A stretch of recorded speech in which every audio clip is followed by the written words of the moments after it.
एक और क्वेश्चन करते हैं, ये भी SCRA 2014 में आया हुआ क्वेश्चन है।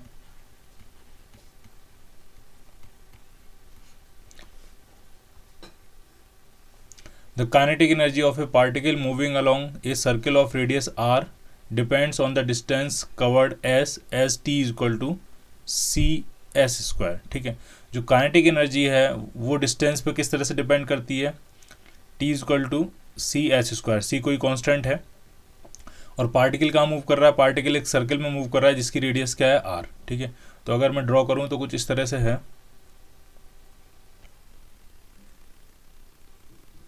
इस तरह से पार्टिकल एक सर्कल में मूव कर रहा होगा, सर्कल की सरकमफ्रेंस पे मूव कर रहा होगा जिसकी रेडियस क्या दी है आपको r। ठीक, मान लिया यहाँ से मूव करना शुरू करता है और जब वो s डिस्टेंस कवर कर लेता है, कहीं यहाँ होता है, तब उसकी जो स्पीड होती है, उसकी जो काइनेटिक एनर्जी होती है, s डिस्टेंस मान लिया उसने कवर कर लिया है अभी यहाँ से यहाँ मूव करते हुए। ठीक है, तो इसकी जो काइनेटिक एनर्जी है ½ mv², वो s के साथ कैसे डिपेंड करती है, तो वो आपको दिया है सी एस स्क्वायर। ठीक है, यानी अगर मैं स्पीड पूछूं, स्पीड और डिस्टेंस में क्या रिलेशनशिप है, तो स्पीड जो आने वाली है वो आ जाएगी √2c/m into S.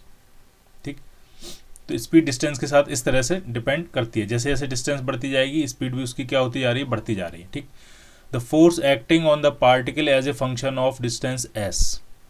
Force particle पे क्या एक्ट कर रहा होगा as a function of s, आपको बताना है। ये नेट फोर्स की बात हो रही है। ठीक है, तो अब जरा ढंग से समझो, इसकी स्पीड का मैग्नीट्यूड बढ़ रहा है जैसे जैसे डिस्टेंस बढ़ती जा रही है, यानी इसके पास एक टेंजेंशियल एक्सेलरेशन भी होगा। ठीक, सिंस ये सर्कुलर मोशन कर रहा है तो इसके पास एक नॉर्मल एक्सेलरेशन भी होगा। ठीक, तो टेंजेंशियल एक्सेलरेशन होगा, नॉर्मल एक्सेलरेशन होगा, तो जब दोनों एक्सेलरेशन हम फाइंड कर लेंगे तो हम नेट एक्सेलरेशन फाइंड कर लेंगे, टोटल एक्सेलरेशन। टोटल एक्सेलरेशन का फॉर्मूला क्या होगा, सिंपली √of टेंजेंशियल एक्सेलरेशन का स्क्वायर प्लस नॉर्मल एक्सेलरेशन का स्क्वायर। ठीक, और टोटल फोर्स अगर फाइंड करना है तो इसी में हम किससे मल्टीप्लाई कर देंगे, मास से मल्टीप्लाई कर देंगे,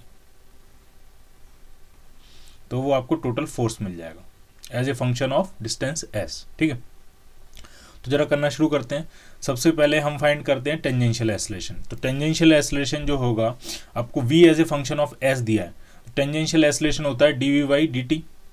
ठीक है, v वहां पे क्या होती है, स्पीड। ठीक है, तो हम ऐसा करते हैं कि v dv/ds लिखते हैं टेंजेंशियल एक्सेलरेशन को, क्योंकि आपको टाइम का फंक्शन नहीं दिया, आपको किसका फंक्शन दिया, s का फंक्शन दिया। ठीक है, तो स्पीड को हम डिफरेंशिएट करेंगे तो क्या मिलेगा आपको, टेंजेंशियल एक्सेलरेशन। ठीक है, तो इसको डिफरेंशिएट करते हैं, तो v को v रहने देता हूँ, dv/ds जरा इसको डिफरेंशिएट करते हैं, dv/ds कितना आएगा, तो dv/ds आएगा आपका √2c/m इंटू एस का डिफरेंशिएशन क्या हो जाएगा, 1। ये आ रहा है आपका टेंजेंशियल एक्सेलरेशन। ठीक, v की वैल्यू s के टर्म्स में ये लिखी है, ये पुट कर देते हैं यहाँ पे, तो ये आपका आ जाएगा √2c/m into S into √2c/m।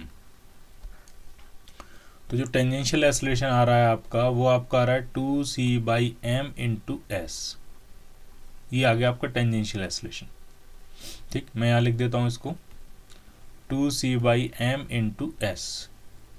Clear, अब जरा फाइंड करते हैं नॉर्मल एक्सेलरेशन। तो नॉर्मल एक्सेलरेशन बहुत सिंपल होता है, जो नॉर्मल एक्सेलरेशन होता है वो होता है v², सेंट्रीपिटल एक्सेलरेशन होता है बेसिकली, और वो क्या होगा, v²/r। v कितना था, v था आपका √2c/m इंटू एस, तो उसका स्क्वायर करेंगे तो ये आ जाएगा 2c/m अपॉन r और इंटू एस स्क्वायर। ये आ गया आपका नॉर्मल एक्सेलरेशन। ठीक, नॉर्मल एक्सेलरेशन फाइंड कर लिया आपने, टेंजेंशियल एक्सेलरेशन भी फाइंड कर लिया है। टेंजेंशियल एक्सेलरेशन कितना आया था, 2c/m इंटू एस। देखो आप खुद से, 2c/m इंटू एस। तो टोटल एक्सेलरेशन कितना आएगा, एक कैपिटल टी जिसको हम लिखते हैं, तो √of an² plus at², an² करेंगे तो इसका होल स्क्वायर कितना आ जाएगा, तो ये हो जाएगा 4c²m² r² into s⁴ plus at² करेंगे तो ये कितना हो जाएगा, ये हो जाएगा 4c²/m² इंटू s²। ठीक, ये आ गया टोटल एक्सेलरेशन। जरा देखते हैं कुछ कॉमन आ जाएगा, 4 से 4 बाहर निकालेंगे तो 2 बाहर आ जाएगा, ये 4 चला गया बाहर। c² बाहर निकालेंगे कॉमन लेके तो बाहर सिर्फ c आ जाएगा। m² कॉमन लेके बाहर निकालेंगे तो बाहर सिर्फ m आ जाएगा, और एस स्क्वायर अगर कॉमन लेके बाहर निकालेंगे तो बाहर सिर्फ एस आ जाएगा, तो एस स्क्वायर चला गया यहाँ से, यहाँ सिर्फ एस की पावर 4 है तो एस स्क्वायर चला जाएगा तो एस टू पावर 4 माइनस 2 बचेगा। तो अंडर रूट के अंदर जो बच रहा है वो बच रहा है 1 plus s square by r square. यहाँ तो कुछ नहीं बचा, यहाँ तो 1 बचा और यहाँ बचा s square by r square. ठीक, ये आ गया टोटल एस्लेशन। और अगर टोटल एस्लेशन में मास से मल्टीप्लाई कर देंगे तो टोटल फोर्स आ जाएगा, जो नेट फोर्स लग रहा होगा उस पार्टिकल पे, तो इसमें भी मास से मल्टीप्लाई कर दिया, एम से एम कैंसिल आउट हो गया, तो जो नेट फोर्स आ रहा है वो कितना आ रहा है 2CS under root 1 plus s square by r square. ठीक, सी एक कॉन्स्टेंट था, तो जब 2 से मल्टीप्लाई कर देंगे तो ये एक नया कॉन्स्टेंट बन जाएगा, इसको कुछ और नाम दे देते हैं के। तो ये आपका आ गया KS under root of 1 plus s square by r square. ठीक, तो देखते हैं क्या आंसर मैच करेगा आपका। KS 1 plus s square by r square under root of 1 plus s square by r square, तो क्या आंसर मैच कर जाएगा आपका बी पार्ट। क्लियर? तो कुछ ज़्यादा मुश्किल नहीं था इसमें, आपको kinetic energy as a function of distance दिया था, तो उससे हमने velocity as a function of distance find किया।